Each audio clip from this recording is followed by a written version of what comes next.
what happens if we change one particular aspect of gender roles? What if we were to offer, for an idea, paternity leave or equal parental leave? Not that that's obviously only the role for women is having kids, but would that make a difference? Would that shift the dial?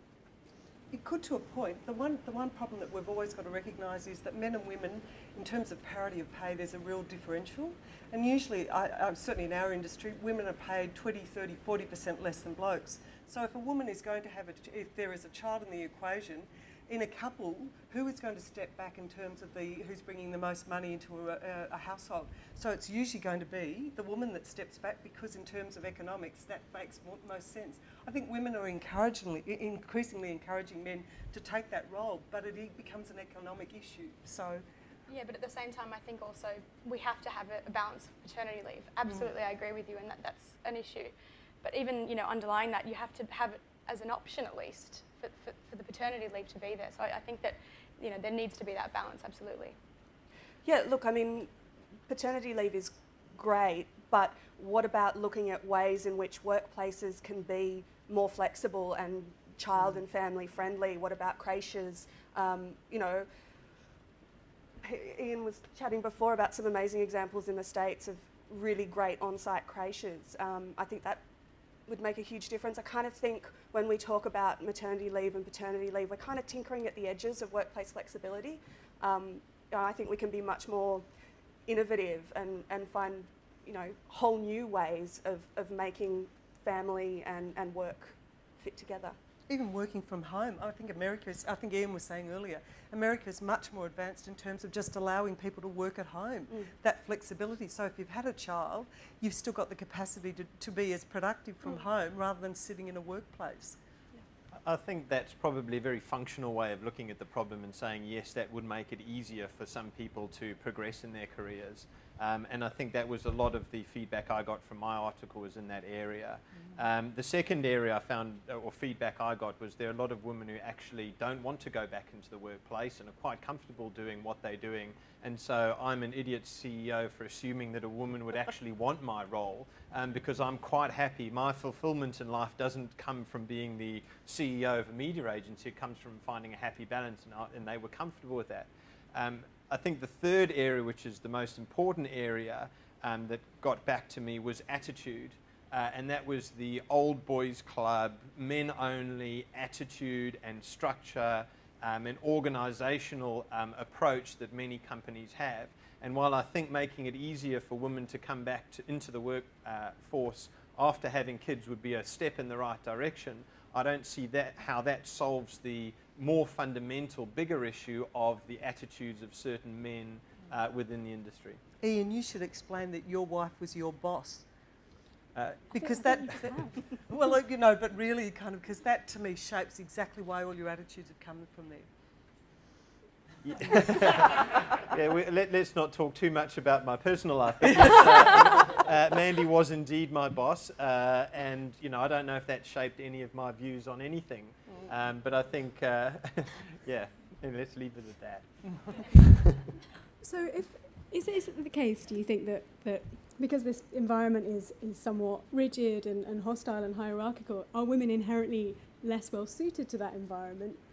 If so, how do we change the environment? Or should women change? Should they adapt? Should they harden up? I think organisational structures need to change. I don't think women should change. I think more people who are making decisions in organisations need to be more free-minded and more liberal in their approach to how they make their decisions.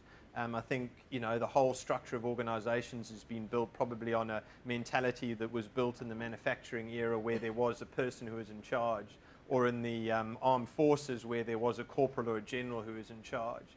And I think one of the problems, and it's not just a gender issue, is too many CEOs in the current environment assume that they're the ones making all of the decisions. So I think we need to change organisational structures and approaches of companies so that these people are taking in more and different opinions from lots of different people, whether that be people from different backgrounds, whether that be people from different skills, and yes, importantly, people from a different gender. Because diversity is innovation. I mean, if you bring diversity, female voices into a company, you're going, and we were talking about this earlier, you know, you never know where a conversation or an idea goes. I mean, if you limit it just to blokes, you're not exploring what women bring to the table. And we've got very different voices and we think very differently.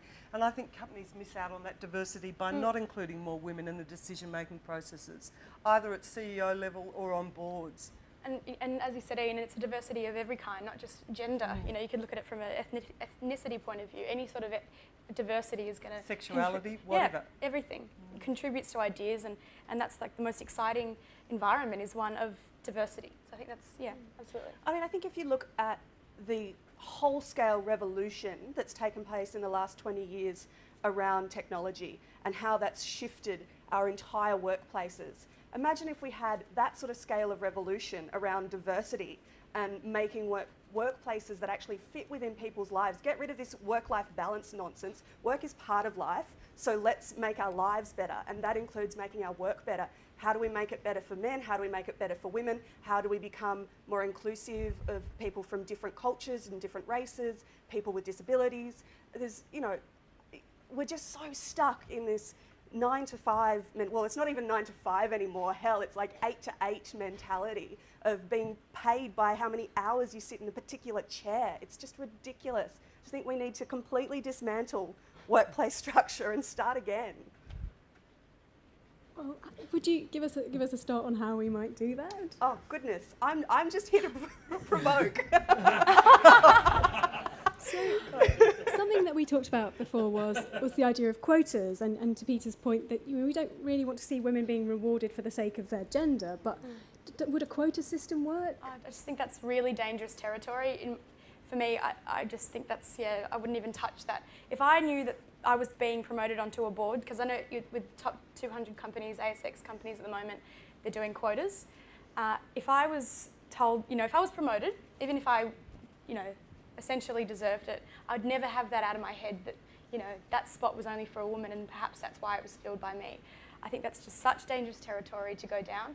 I think there's other paths that we could look at that don't involve just a quota system. I don't know if... Surely you could set targets. Yeah. I mean, at the end of the day, a quota means something that's mandatory, and so you're forcing a company to do something which they may or may not want.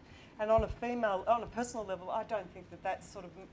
I'm being rewarded for who I am and what my skills are. I'm being rewarded because you're meeting a quota. Whereas a target, if companies actually set themselves 3 to 5 year plans, we're going to embrace this. We're going to basically look at bringing women up and upskilling them and looking and creating succession plans. And in 5 years' time, we're going to actually sit back and see, okay, this is what we've done. And it's interesting, you Google onto and have a look, Unilever, Qantas, Cadbury's, Coca-Cola, you go on and read what they've got. They've got huge plans for how they promote women. They're actually, and they sit down and they make it a 3 to 5 year plan so that they know they're going to increase the number of women in their workforce in very key roles. And I think that's what we need to do rather than a quota. And that appears to be working. There's extremely senior women at those sorts of companies. So maybe it's about talking to them and looking to these sort of industries and finding out what they're doing in terms of their targets, and maybe bringing in some of those strategies into our industry. Look, I hesitate to agree with quotas. I think a stated mission is good, but I also really worry about women saying, oh, I don't want to be just appointed to a position because I'm a woman, or I don't want people to think I've just been appointed to that position because I'm a woman. I think we're so scared of that, and I just think it's kind of a bit ridiculous. I mean, you know, what if the guy got the job because he went to school with the boss's son, or what if... Or played in the same footy team. Or played in the same footy team. There are so many factors that go into why someone gets a particular job that are beyond their particular skills and expertise. And I just think we're being ridiculously terrified that what if someone thinks I only got this job if you're a woman? So what if you did? If you're good and you do the job well and you achieve what you've been put there to achieve, why does it matter? Yeah, I mean, I think having experienced, obviously you can tell by my accent that I grew up in South Africa, and it was a race-based quota system when I first moved into the workforce. And I remember when the first person that I ever had to employ, I remember getting a letter that said, our company is a equal opportunity affirmative action employer.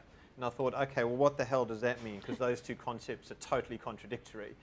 So you've got to be very careful about how you talk about quotas. And my experience from growing up in South Africa was when those quota systems came into place, I think they reinforced more stereotypes than they actually solved. So I disagree. I think quotas are absolutely the wrong way to go about it. I think we've got to look at a more broader-based approach to how we solve this issue, and that has to do with organisational structure, it has to do with long-term planning, it has to do with vision, and it has to do with how we develop and nurture our talents. I think just saying a quota system is going to solve the problem is fundamentally false. Because it doesn't actually address the issue, it just puts a band-aid on it temporarily, and it's not actually changing the view of the issue. I think it can adjust people's perceptions, though. I think when you start seeing women in those positions, I mean, you could argue that, you know, the ALP has a quota system for female MPs, and we now have a female Prime Minister. Whatever you think of her is kind of irrelevant. But the fact is, that sends a huge message that, you know, that we can live in a country where we can have a female Prime Minister. And that does change people's perceptions, and you could argue that that is based on their quota system. I mean, if you look at the top 200 companies, ASX companies, I think it's 50 of those companies don't even have a female on their board. That's 1 in 4 companies, let alone a female CEO or one of those really high up there. So clearly we've got to address it.